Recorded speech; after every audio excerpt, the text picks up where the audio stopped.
अहम सर्वस्य प्रभवो मत सर्वम प्रवर्तते इति मत्वा भजन्ते मां बुधा भाव समन्विता। भगवत गीता के चैप्टर 10 का श्लोक नंबर 8, जिसमें भगवान कहते हैं, मैं समस्त आध्यात्मिक तथा भौतिक जगतों का कारण हूँ। प्रत्येक वस्तु मुझसे उद्भूत हुई है, यानी मुझसे ही बनी है, मुझसे ही निकली हुई है। जो बुद्धिमान या भली भांति जानते हैं वो मेरी प्रेमा भक्ति में लगते हैं और हृदय से पूरी तरह मेरी पूजा में तत्पर रहते हैं। यही बात इंग्लिश में बोलूं, I am the source of all spiritual and material worlds, everything emanates from me.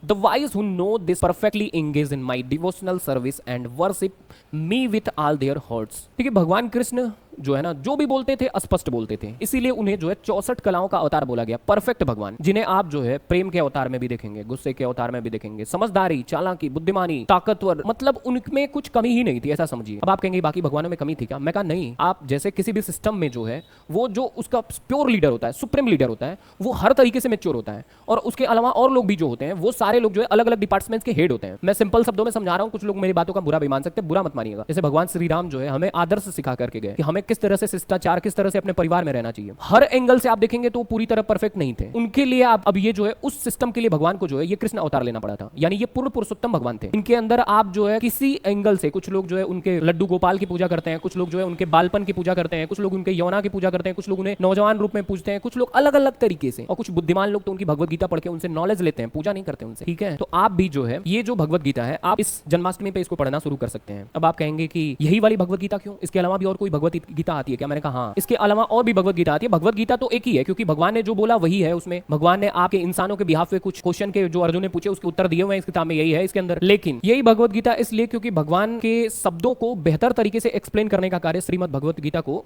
AC भक्ति वेदांत स्वामी प्रभुपाद जी ने काम किया। जैसे आपको कोई भी सब्जेक्ट समझना होता है तो आप उसके बेस्ट टीचर के पास जाते हैं, क्योंकि वो बहुत ही सिंपल वे में और बेहतरीन तरीके से आपसे रिलेट करके समझा पाता है। उसी तरीके से ये जो भगवत गीता है, इसके जो टीचर समझ सकते हैं कि आप जो है इसको सही तरीके से एक्सप्लेन करने वाले ही नो। अब उसका प्रूफ कैसे? दरअसल अब ऐसे देखिए, जैसे हमारे यहाँ हमको तो पता है कि हमारे देश में जो है भगवान कृष्ण आए थे, हमारे भारत में ही बहुत सारे स्पिरिचुअल देवी देवताओं ने जो है वो यही जन्म लिया था। इतना पवित्र जो है हमारा भारत है। लेकिन इसके अलावा और भी कंट्रीज, जो अमेरिका वगैरह, जहाँ पे जिस समय में आज के लगभग 50 साल पहले भगवान सबका मतलब नहीं पता था, वहां पर जाकर के इन्होंने उन लोगों को पूरा ये भगवत गीता समझा दिया, और वो लोग आज भगवत गीता समझा रहे हैं औरों को। समझ रहे हैं आप? इस लेवल का एक्सप्लेनेशन है इनका। तो इसलिए this is the book for best for you. Okay, तो ये बुक जो है आपके लिए बेस्ट है। चाहे आप कोई एजुकेटर है, चाहे कोई बिजनेसमैन है, डॉक्टर, लॉयर, एवरीथिंग, किसी भी फील्ड से बिलोंग करते हैं, आप भगवत गीता पढ़ सकते हैं। कोई जरूरी नहीं कि आपको जो है वो पूजा पाठ करने की जरूरत है। इससे आपको दिमाग, आपके विकास होगा, और बहुत सारे ऐसे क्वेश्चन जो आपके मन में बेसिक लाइफ से रिलेटेड है वो सारे क्लियर हो जाएंगे। तो उम्मीद है आप समझ गए होंगे। अब कुछ लोग कहेंगे कि उनकी इच्छा होगी तभी लेंगे। हम कहा उनकी इच्छा तो होती रहेगी, गलत काम करने के लिए उनकी इच्छा होती नहीं है। बाकी ये पवित्र काम के लिए उनकी